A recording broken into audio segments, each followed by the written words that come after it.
Unfolded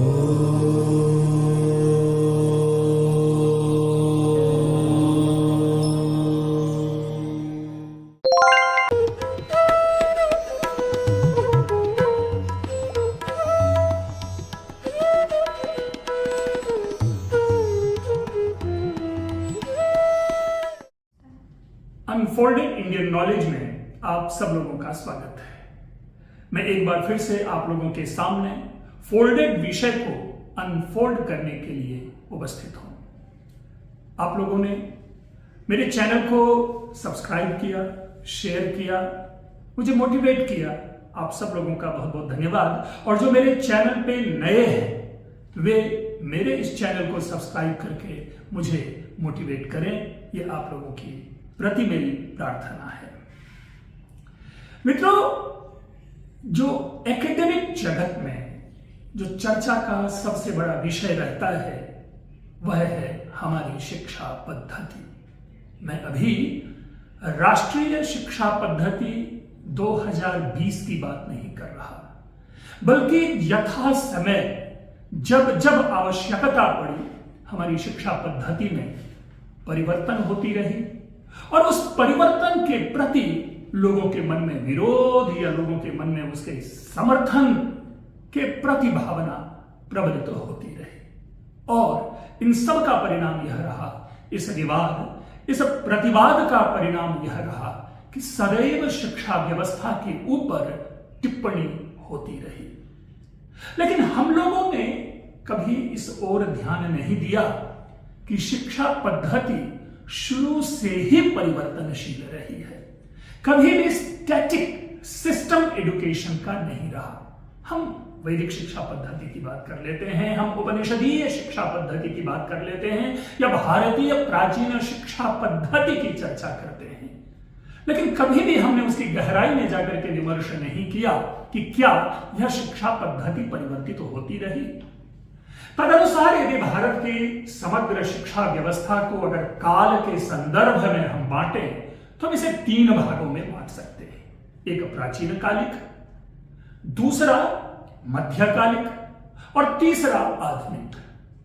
आधुनिक शिक्षा पद्धति से कमोबेश सभी अवगत होते हैं, क्योंकि एजुकेशन सिस्टम भारतीय सरकार की नीति के अंतर्गत यथा समय, चाहे वो 10 वर्ष हो, 15 वर्ष हो या 20 वर्ष हो, उसके अंतराल में आती रहती है।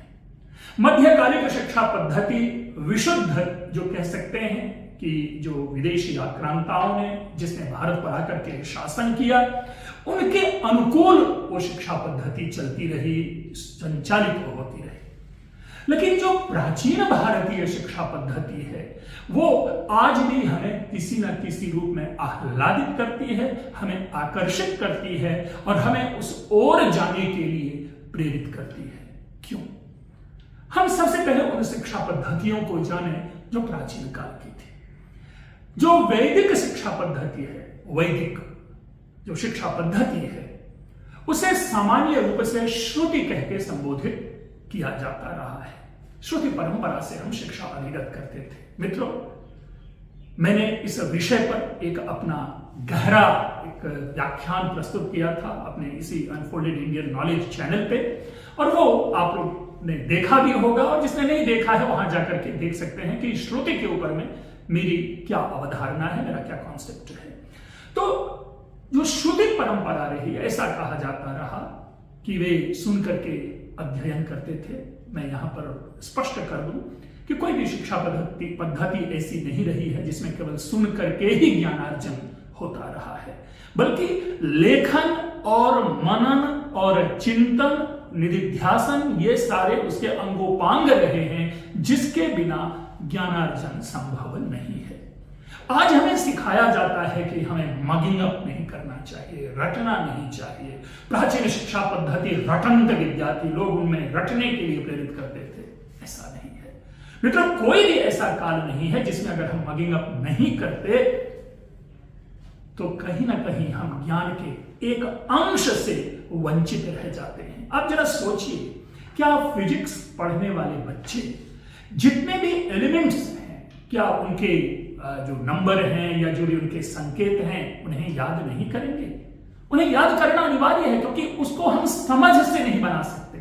भले ही न्यूटन के सारे नियम को हम समझ करके समझ सकते हैं, लेकिन जो अन्य कई सारी ऐसी चीजें हैं, इतिहास की तिथियां, वो स्मरण करने का विषय है, वो रटने का विषय है, वो समझने से नहीं हमारे पास आता। इसलिए जो हमारी प्राचीन शिक्षा पद्धति रही, वो न केवल श्रुति रही, बल्कि उस परंपरा में हमने लेखन को, मनन को, निधिध्यासन को, चिंतन को रखा, और तब इसकी ओर बार बार हमें संकेत प्राप्त होता रहा। उपनिषदीय परंपरा में यद्यपि इस संकेत को आत्मज्ञान के माध्यम से हमारे सामने प्रस्तुत किया, लेकिन अगर उसको आप डिसिफर करेंगे, वह संकेत उस काल की शिक्षा पद्धति की ओर भी संकेत है। अगर कठोपनिषद में नचिकेता को यमराज कहता है उत्तिष्ठ जाग्रत प्राप्य वरान निबोधत, तो इसका क्या अर्थ है कि उठो, ज्ञान प्राप्त करो, रिगरस अध्ययन से ज्ञान प्राप्त करो। उठो का मतलब यह नहीं कि बिस्तर छोड़ करके उठो और चले जाओ, बाहर निकल जाओ। दूसरा है जागृत। जागृत मतलब स्वयं को जगाओ, अर्थात उस ज्ञान से अपने को और अधिक एनलाइटेन करो। और वरान निबोधत, हालांकि वहां पे वर शब्द का अर्थ कई लोगों ने वरदान लिया है, मैं भी वरदान लेता हूं, लेकिन मैं वर शब्द का अर्थ यहां पर श्रेष्ठ पुरुष की भी बात करता हूं और श्रेष्ठ ज्ञान की भी बात करता हूं। निबोधत यानी अन्य लोगों को भी एनलाइट करो। तो शिक्षा की क्या रही? पहले तो खुद ज्ञानार्जन करो, उस ज्ञानार्जन को अपने में समाहित करो और उस समाहित ज्ञान को दूसरों में बांटो।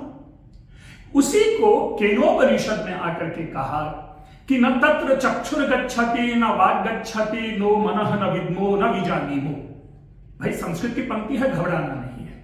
वो आत्मज्ञान के विषय में कहते हैं कि हम उसे ना तो आंख से प्राप्त कर सकते हैं, ना वाणी से प्राप्त कर सकते हैं, ना कान से प्राप्त करते हैं, क्योंकि उस विषय में ना हम जानते हैं ना ये जानने योग्य है। लेकिन देखिए इसका क्या मतलब हुआ कि आत्मज्ञान चक्षु से, वाणी से और श्रवण से प्राप्त होने योग्य नहीं है। अर्थात जो सांसारिक ज्ञान है वह चक्षु से ग्राह्य है, वह श्रवण से ग्राह्य है और वह वाणी से लोगों के बीच में शेयर करने का विषय है। तो वहां पर भी देखिए शिक्षा पद्धति की ओर संकेत है। उसी प्रकार मुंडकोपनिषद में जब आएंगे तो वहां भी आत्मा के विषय में कहा गया कि नायम आत्मा प्रवचने न लभ्यो न मेधया न बहुना श्रुतेन, कि उस आत्मा को ना तो प्रवचन से प्राप्त किया जा सकता है, न मेधा से और ना ही श्रवण से। अर्थात जो सांसारिक ज्ञान है, जो वैषयिक ज्ञान है, जो संसार में गमनागमन के लिए, यात्रा के लिए ज्ञान है, वह प्रवचन से, श्रवण से और मेधा से प्राप्त है। तो इस प्रकार आप देखें कि पुनः पुनः ज्ञान के ये संदर्भ, ज्ञान प्राप्ति के ये संदर्भ बदलते रहे हैं। आप और अगर तल्लीनता से इन विषयों का विवेचन करेंगे तो आप पाएंगे, हम अभी गुरु शिष्य संबंध या गुरु शिष्य परंपरा की चर्चा नहीं कर रहे, बल्कि जो गुरु है उन्होंने भी कभी छात्र बनकर ज्ञान प्राप्त किया होगा, और जो छात्र ज्ञान प्राप्त कर रहा होगा वह भी ज्ञान प्राप्त करके गुरु बनेगा। इसलिए सिस्टम सबके लिए वहां पर भी इसी प्रकार थी, लेकिन समय समय पर उसमें परिवर्तन आता गया। मैं मुंडकोपनिषद की चर्चा कर रहा था, उसमें जब परा और अपरा विद्या की चर्चा की है, अपरा विद्या जो कि लोगों के द्वारा प्राप्तव्य ज्ञान है, उसमें आपको 6 वेद और 4 वेदांगों की चर्चा है। बाद में आप पाएंगे कि 14 विद्याओं की चर्चा है, फिर 18 विद्याएं बढ़ी। अर्थात समय के अनुसार जो ग्राह्य विषय हैं और जो ज्ञातव्य विषय हैं उसमें परिवर्तन होता चला गया। मैं फोकस कर रहा हूं कि हमारी जो शिक्षा पद्धति रही है, हमारी जो शिक्षा परंपरा रही है, वो सदैव परिवर्तनशील रही है। हम आते हैं जो इतिहास में दर्ज, जो प्रथम संकेत हमें प्राप्त होता है कि किस प्रकार सामाजिक व्यवस्था में लोग अध्ययन और अध्यापन करते थे, ज्ञानार्जन करते थे, यह संकेत रुद्रदामा के अभिलेख में हमें प्राप्त होता है, जो कि 150 ईस्वी का है। और उसमें रुद्रदामा के विषय में कहा गया है कि रुद्रदामा ने व्याकरण, न्याय, मीमांसा, संगीत आदि विद्याओं का ग्रहण पारण, धारण, विज्ञान और प्रसारण से प्राप्त किया है। मतलब देखिए 4 पद्धति आ गई अब शिक्षा ग्रहण करने की, विद्यार्जन की।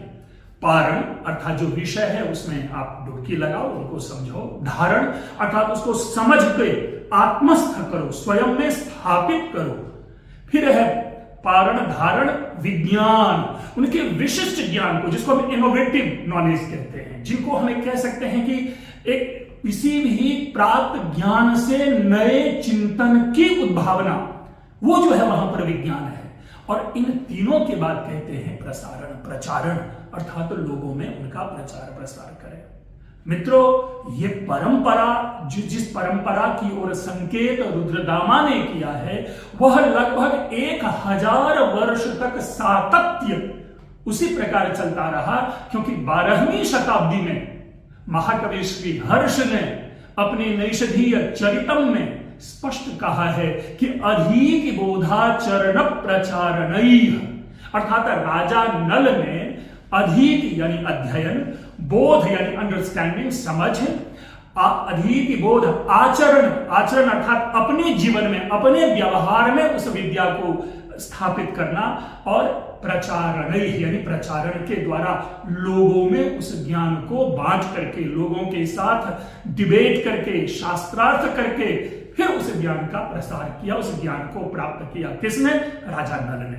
अब राजा नल तो दिव्य है, लेकिन अगर महाकवि श्री हर्ष इन 4 विद्या के 4 चरणों को हमारे सामने प्रस्तुत कर रहे हैं, तो इसका साक्षात अर्थ यही है कि 12वीं शताब्दी में जो भी कोई छात्र थे, जो भी कोई अध्येता थे, वे इन्हीं 4 प्रकार से ज्ञान का अर्जन करते थे। आज हम जब आधुनिक शिक्षा पद्धति की बात करते हैं, तो वो ब्लैक बोर्ड टीचिंग की बात करते हैं, वो और कई सारे आजकल मूक एंड ऑल ये सारे हमारे सिस्टम में आ गए। वो उसी का manifested form with the support of mechanism हमारे सामने वो अवेलेबल है। परंपरा वही है, चिंतन वही है कि किस रूप में सामने बैठे छात्र को समग्र ज्ञान हम दे सकें। समग्र ज्ञान से तात्पर्य है कि उस क्षण जिस विषय को पढ़ाया जा रहा है, उस विषय की समग्रता हम उनके सामने उपस्थित कर सके। तभी ये ब्लैक बोर्ड है, या आजकल जो पूरा डिजिटल वर्ल्ड में क्या कहा है, मोबाइल के थ्रू से स्टडी हो रही है, ऑनलाइन टीचिंग हो रही है। उसके बाद आजकल जो AI, जो आर्टिफिशियल इंटेलिजेंस और चैट GPT एंड ऑल आ गया, इन सब का एक ही उद्देश्य है कि जो पाठक वर्ग हैं उनको अत्यंत सहजता से उनके अनुकूल उस समय जिस ज्ञान की आवश्यकता है उस ज्ञान को उपलब्ध कराना।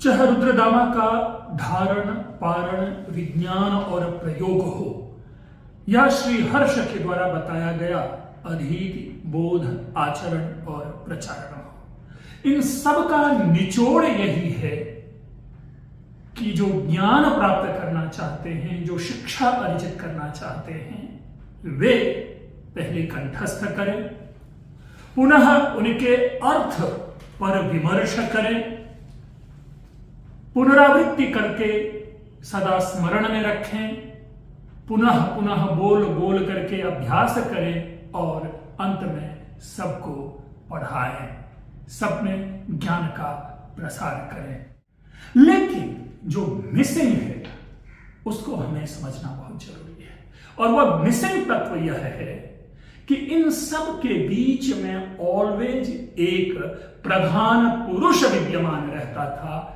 जो अब मिस होता जा रहा है, और वह प्रधान पुरुष हुआ करता था गुरु। अब गुरु की एक महिमा, आज हम उसे टीचर कह देते हैं। मित्रों, जो महत्व हमारी शिक्षा पद्धति में, हमारी शिक्षा परंपरा में, या हम कहें जिसको कि हम भारतीय ज्ञान परंपरा कहते हैं, इंडियन नॉलेज सिस्टम कहते हैं, उसमें गुरु का जो महत्व रहा है वो आज नहीं रह गया। मैं एक छोटा सा उदाहरण दे रहा हूं आपको, 2 उदाहरण दे रहा हूं। बाणभट्ट विरचित एक ग्रंथ है कादंबरी, जिस कादंबरी में शुकनासोपदेश उसका एक खंड है। चंद्रापीठ जो कि युवराज बनने वाला है, किसी भी चीज की कमी नहीं है, मुंह में चम्मच लेकर के जन्म होता है, देखने में अत्यंत सुंदर है, धन धान्य से संपन्न है, अत्यंत शक्तिशाली है, उनको किसी भी चीज की आवश्यकता नहीं है। लेकिन वे अपने गुरु महामंत्री शुकनास के पास जाते हैं ज्ञान की शिक्षा लेने के लिए।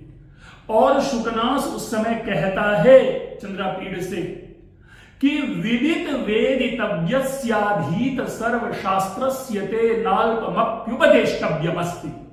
संस्कृत का वाक्य है, मैं समझाता हूं कि विदित वेदितव्यस्य अर्थात जानने योग्य सारी बातों को जान लिया है जिसने उसको, और अधीत सर्वशास्त्रस्य अर्थात पढ़े जाने वाले जितने भी शास्त्र है उन शास्त्रों का अध्ययन कर लिया है जिसने उसको। अब उपदेश देने के लिए कुछ भी नहीं है, लेकिन फिर भी आरूढ़ विनयमपि, विनम्रता पर आरूढ़ हुए तुमको मैं कुछ जरूर ज्ञान दूंगा और ज्ञान की बात करूंगा।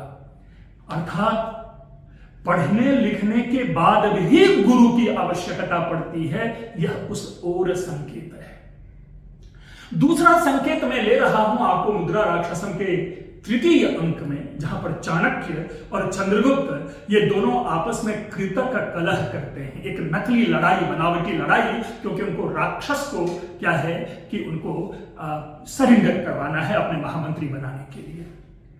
और जब बनावटी लड़ाई होती है तो चाणक्य अत्यंत आवेग में, गुस्सा पूर्वक, क्रोध पूर्वक अपनी जो खड़ाऊ है उस खड़ाऊ को खटखटाते हुए वहां पर काफी आवेग से निकल पड़ता है। आपको मालूम है, यह जानते हुए कि चंद्रगुप्त वहां पर बनावटी लड़ाई कर रहा है अपने गुरु से, लेकिन क्षण भर के लिए गुरु के उस कृतक अभिनय से इतना डर जाता है कि मैंने अपने गुरु का इतना घोर अपमान कर दिया है, और मेरी अभी जब ऐसी दशा है तो जो वास्तव में गुरु का अपमान करता होगा उनका हृदय लज्जा से फट क्यों नहीं जाता। तो ये देखिए उस समय हमारे यहां गुरु का महात्म्य। और बाद में कबीरदास आदि कवियों ने बार बार लिखा कि गुरु कुम्हार शिष्य कुंभ है, गढ़ी गढ़ी काढ़े खोट, अंतर बाह सहार दे बाहर मारे चोट। ये हमारे यहां गुरु का महात्म्य है, जो आज हमारी इस परंपरा से मिसिंग है। गुरुओं के प्रति ना तो वो सम्मान रह गया है, गुरुओं के प्रति ना तो वो श्रद्धा है, ना वो समर्पण है। हम कह सकते हैं, विवाद में ये बातें कह सकते हैं कि गुरु भी अपनी वो भूमिका नहीं निभाता, ठीक है, हम इसके ऊपर विमर्श करेंगे, लेकिन जो गुरु ऐसी भूमिका निभाता है उनके प्रति भी छात्रों में वो सम्मान नहीं है, क्योंकि हमने एक ऐसी शिक्षा पद्धति, एक ऐसी शिक्षा परंपरा सीख ली है जो कहीं ना कहीं पाश्चात्य लक्ष्य को पूरा कर रहा होता है। एक भारत के विपरीत जो चलने वाली विचारधारा है उस विचारधारा को हमारे सामने प्रस्तुत कर रहा होता है, और तब वहां पर हम जो भारतीय परंपरा है उस परंपरा को भूल जाते हैं और उस परंपरा को भूल रहे होते हैं। गुरु और शिष्य के प्रति जो एक परस्पर संबंध है वो संबंध अत्यंत आदर के साथ, सम्मान के साथ हमारे शास्त्रों में देखा जाता रहा है, हमारी प्राचीन परंपरा में देखी जाती रही है। चरक संहिता जो कि मेडिकल साइंस का विषय है, उनके भी ज्ञानार्जन के क्रम में गुरु की महिमा को बताते हुए चरक कहते हैं कि अपने गुरु को अग्नि के समान, देव के समान, राजा के समान, पिता के समान, सेवक के समान आचरण करना चाहिए। और तदनुसार वो पंक्ति देते हैं, तम अग्निवच्च, देववच्च, राजवच्च, पितृवच्च, भ्रातृवच्च, भर्तृवच्च अप्रमत्तः परिचरेत।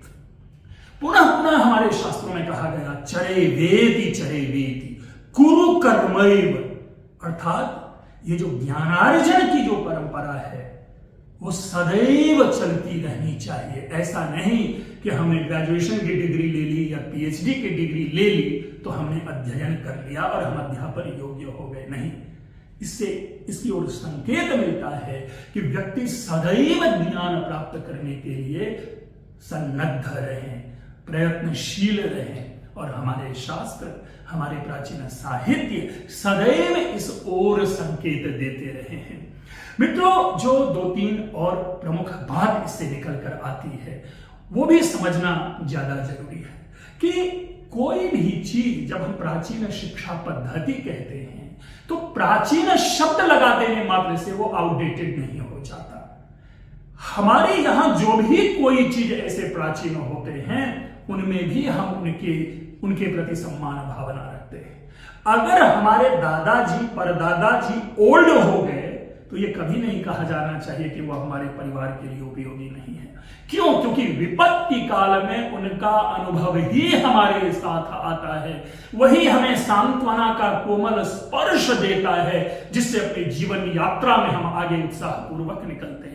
ठीक है, उसी प्रकार जब आज हमारी शिक्षा व्यवस्था विशृंखलित हो रही है तो ऐसे में हमें अपने गुरुओं को, ऐसे में हमें अपने ऐसे पुराने प्राचीन शिक्षा पद्धति को स्मरण में लाना ही पड़ता है और स्मरण में हमें लाना ही चाहिए। हमारे ऋषि मुनियों ने शिक्षा का एक उद्देश्य दिया कि सा विद्याया नियुक्तये, सा विद्याया विमुक्तये। क्षमा करेंगे कि यहां पर विद्या शब्द जो है या विमुक्ति शब्द जो है ये संसार में रहने के लिए नहीं है, ये संसार से बाहर का जो ज्ञान है उसके लिए कहा गया कि ज्ञान वही है जो हमें मोक्ष का मार्ग दे, जो हमें मोक्ष दे। ठीक उसी तर्ज पे आजकल एक नई परंपरा चली है कि सा विद्याया नियुक्तये, कि विद्या वही है जो नियुक्ति दे अर्थात जॉब दे। दोनों कथन में कोई दोष नहीं है, क्योंकि सोशल एग्जिस्टेंस के लिए, इस समाज में जीवन व्यतीत करने के लिए हमें धन की आवश्यकता रहती ही है। और तभी महाकवि भर्तृहरि ने कहा कि सर्वे गुणाः कांचनमाश्रयन्ते, कि सारे गुण वहीं रहते हैं जहां पर धन है। और बाद में हमारी लोक परंपरा में चर्चा चल पड़ी कि धनान्यर्जयध्वम, धनान्यर्जयध्वम, धन अर्जित करो, धन अर्जित करो। इसका यह अर्थ नहीं कि गलत रीति से धन अर्जित करो, बल्कि इसका केवल यही अर्थ है कि अपनी जीवन यात्रा के लिए, अपने जीवन की सफलता के लिए धन आवश्यक है। तो ये जो चीजें हैं हम सब चीज से इनको देख करके जोड़ करके चलते हैं कि हमारे इस ज्ञान का उद्देश्य विमुक्ति भी है और इस ज्ञान का उद्देश्य नियुक्ति भी है। युग बदला, समय बदला, सभ्यता बदली, संस्कृति बदली, समाज की दशा एवं दिशा बदली, लोग बदले, विचार बदले, परिवार बदले, हम बदले, आप बदले, सारी चीजें बदल गई। अर्थात यह जगत ही जो है ये बदलती रहती है, यह जगत परिवर्तनशील है। इस परिवर्तन ने मनुष्य की समस्त जीवन शैली को परिवर्तित कर दिया। इस परिवर्तन का सर्वाधिक दुख या सर्वाधिक दुखद भोक्ता भारतीय शिक्षा प्रणाली हो गई। शिक्षण के सारे मानदंड बदल गए, संस्कृतियां आयातित तो होने लगी, विचार बाहर से हमारे ऊपर आरोपित की जाने लगी। न वह आचार्य, न वह शिष्य और न ही वह गुरु शिष्य संबंध। हमारे ज्ञान के माध्यम पुस्तक और बड़े बड़े शास्त्र आज पुस्तकालय में बंद होकर के रह गए। तभी तो हमें कहना पड़ता है महाकवि भवभूति के शब्दों में, जो उन्होंने उत्तर रामचरितम में कहा कि ते हिनो दिवस आगता, अर्थात वो दिन अब कहां रह गए, जिसका बाद में अनुवाद किया गया कि वे दिन दूर हुए जब पसीने भी गुलाब होते थे। तो मित्रों, ये भारतीय शिक्षा पद्धति, भारतीय शिक्षा प्रणाली, प्राचीन भारतीय शिक्षा पद्धति और प्राचीन भारतीय शिक्षा प्रणाली की ओर संकेत है। हम आप अगर इस शिक्षा परंपरा को मिलकर के अगर अपने परिवार में, अपने समाज में, अपनी अध्ययन पद्धति में अगर हम उनको प्रयोग में लाएं तो हो सकता है भारत का जो भारतत्व है हम पुनः स्थापित कर पाने में सक्षम हो सके। आप लोगों ने ध्यानपूर्वक सुना, आप लोगों का बहुत बहुत धन्यवाद। मैं इसी तरह आप लोगों के सामने एक बार फिर से फोल्डेड विषय को अनफोल्ड करने के लिए उपस्थित होऊंगा। आप लोग मेरे चैनल को सब्सक्राइब करें, मेरे इस व्याख्यान को शेयर करें, लाइक करें और कमेंट करें, क्योंकि हम जैसे लोगों के लिए वही ऊर्जा है, वही उत्साह है, वही प्रेरणा है और वही हमें आगे बढ़ाने के लिए कह सकते हैं कि संजीवनी है। और यदि आप मेरे से जुड़ना चाहते हैं, सोशल मीडिया पे मेरे से कनेक्टेड रहना चाहते हैं, तो वो सारे के सारे लिंक या एड्रेस आपकी स्क्रीन के नीचे वो लगातार आ रहे हैं। आप सब लोगों का स्वागत है।